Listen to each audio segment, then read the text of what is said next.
Alors bonjour à tous, c'est Puich. Aujourd'hui on se retrouve pour une petite critique ciné de Donjons et Dragons, l'honneur des voleurs. Donc un film sorti là très récemment, le 12 avril 2023.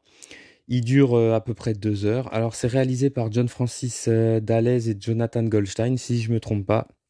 Donc c'est deux réalisateurs scénaristes qui ont déjà travaillé ensemble sur des films comme Comment tuer son boss, Game Night, enfin des comédies américaines que personnellement je n'apprécie pas trop, mais qui apparemment sont pas trop mal. Là, au niveau de la réalisation, ben, on va dire qu'ils s'en sortent pas trop mal, honnêtement. Alors, le film, hein, je vous dis franchement, hein, je suis allé le voir en me disant que je vais voir une énorme purge. Ça, c'est clair, parce que c'est vrai que la promo du film était carrément catastrophique.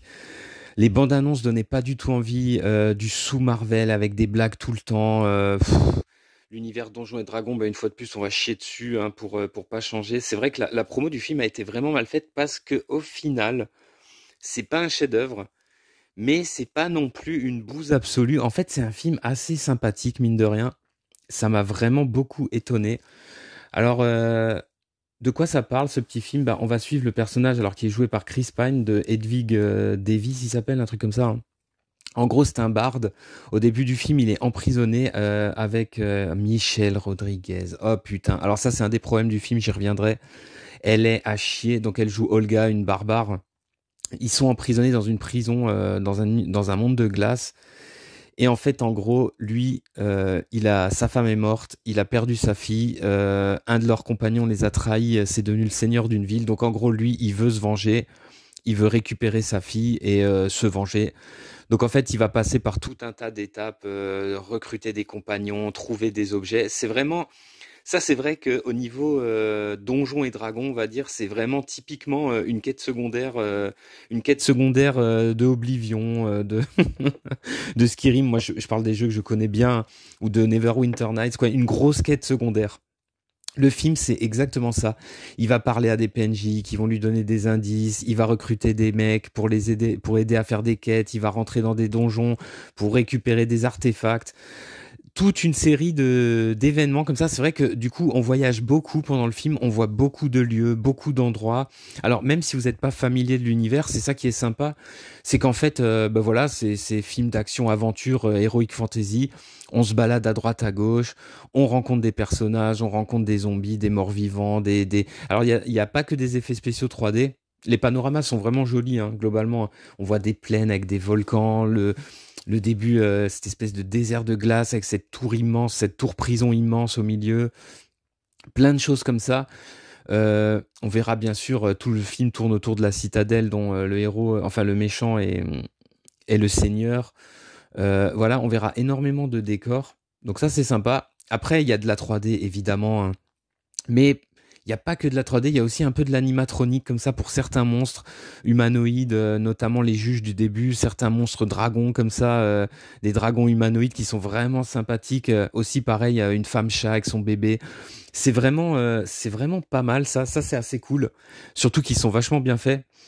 Après globalement, au niveau des acteurs, ben, on a Chris Pine. Alors lui, c'est pas un acteur que j'adore. Je l'aimais beaucoup dans Star Trek. Je trouve qu'il faisait grave le taf. Il était vraiment bien.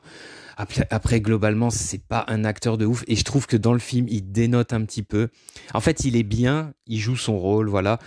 Bon, ce qui me fait un peu chier, c'est que c'est un barde. Du coup, c'est pas vraiment un personnage d'action. C'est plus le personnage qui réfléchit. Bah en fait, c'est un peu, je pense qu'il se met un peu à la place du joueur, quoi. Lui, c'est lui qui donne les ordres, c'est lui qui monte les plans un peu à la à la Hannibal de l'agence touriste, quoi. Il monte des plans comme ça. C'est plus les autres qui vont agir. Lui, c'est plus le chef, on va dire. Après, avec sa veste en cuir et tout ça, il est un peu. Je trouve qu'il colle pas trop. Il fait pas vraiment. Il colle pas trop dans cet univers en tant qu'acteur. Mais même si il est correct dans le film et c'est un acteur que j'aime bien, qui est sympathique. Après, on a Michelle Rodriguez. Donc elle, toute sa carrière, c'est un énorme point d'interrogation.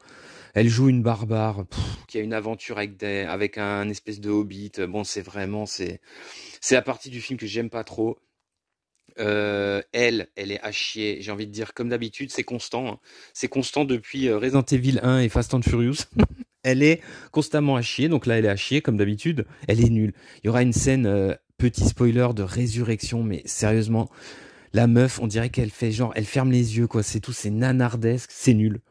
Elle est à chier. Maintenant, voilà, elle a un personnage qui est assez jouissif de barbare ultra puissant, donc c'est cool de l'avoir déboîté des soldats. Maintenant, le problème, c'est que c'est elle, donc bon, voilà. Après, dans les autres compagnons, on aura Sophia Billis qui joue Doric, alors qu'il joue un espèce de druide, si vous voulez. Un personnage comme ça qui habite la forêt. Elle est vachement bien. Elle est très charismatique.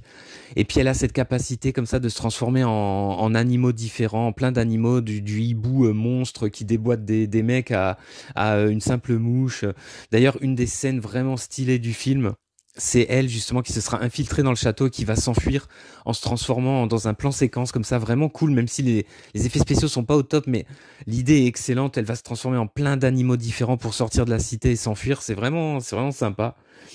On a Daisy Head qui joue Sophina, donc la mage rouge, la méchante, on va dire en gros du film.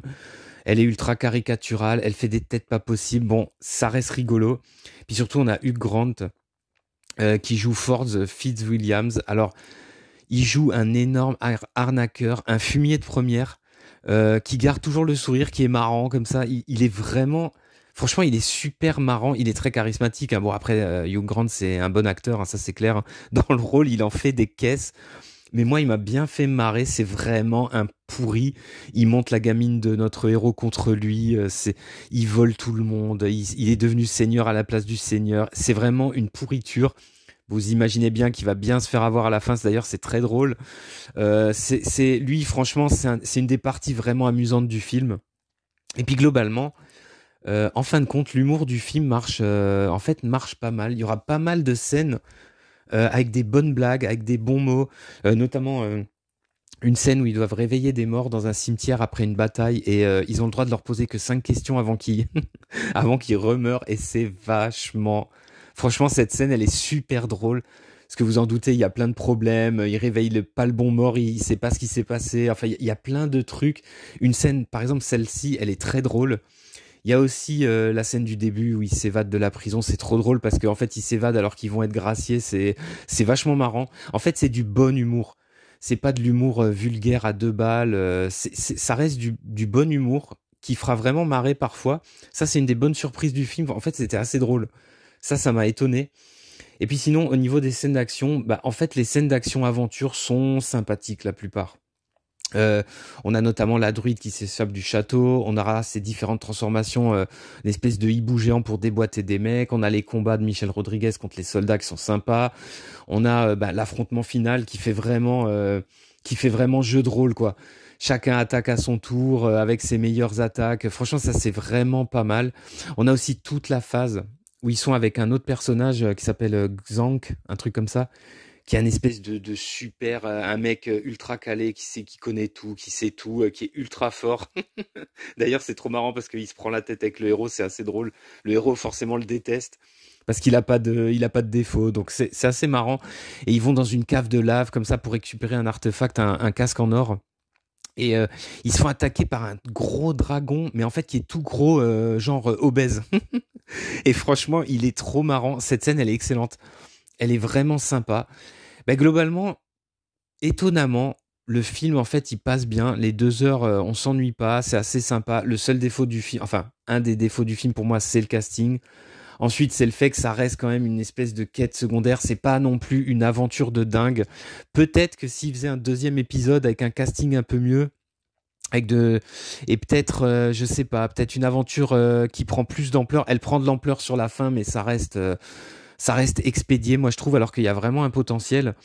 Bah en fait, ça pourrait être peut-être une franchise sympathique. Mais bon, voilà, il y a quand même du progrès qui casse les couilles. Moi, personnellement, c'est horrible ce que je vais dire, mais je le dis quand même. Moi, le fait que le héros... Alors déjà, c'est un couple mixte, comme d'habitude, j'ai envie de dire. Maintenant, on a l'habitude, hein. Mais en plus, sa femme est un peu bouboule, et puis elle est moche. Et puis sa gamine, c'est pareil, elle est moche. Et donc, du coup... c'est horrible. Du coup, leur espèce d'histoire d'amour, bah... Moi, perso, j'arrive pas à y croire, quoi. Surtout que c'est balancé ça comme ça au début. En fait, il raconte toute son histoire au juge en espérant être gracié. D'ailleurs, à ce moment-là, au début du film, je suis désolé, on pense que peut-être il mitonne. Peut-être qu'il mitonne juste pour s'en sortir. D'ailleurs, la scène en elle-même, elle est assez drôle. Mais c'est vrai que voilà, puis ah bah oui, j'ai pas parlé du magicien joué par Justin Smith, Simon. Alors, le personnage en lui-même est sympathique parce que c'est un magicien qui se croit complètement nul, qui est maladroit, ça, qui fait que des conneries, alors qu'en fait, il est méga puissant. Donc ça, c'est sympa dans le film. Maintenant, les magiciens elfes, qui sont tous des blacks, voilà, ou quand c'est tous des blacks, c'est des gentils, tous des blancs, c'est les méchants, chauves, blancs. Enfin voilà, quoi, c'est un peu lourd, c'est chiant. Après, je sais pas comment c'est dans le monde de Donjons et Dragons. Ça se trouve, c'est comme ça. Je raconte n'importe quoi, hein. Mais sinon, en dehors de ces petits défauts, le film passe bien. Il est sympa. Il est toujours mieux que les derniers Marvel, franchement. Et je m'y attendais pas du tout, hein. Je pensais vraiment que ça allait être une purge au gasoil. En fait, c'est un bon petit film d'aventure, action, bien sympa. Je vous le conseille quand même, au cas où, hein, au cas où. Surtout si vous êtes fan de jeux de rôle. Je pense qu'il y a énormément de clins d'œil pour les fans de jeux de rôle et de Donjons et Dragons, ça je pense. Et puis je vous dis à plus pour de prochaines critiques.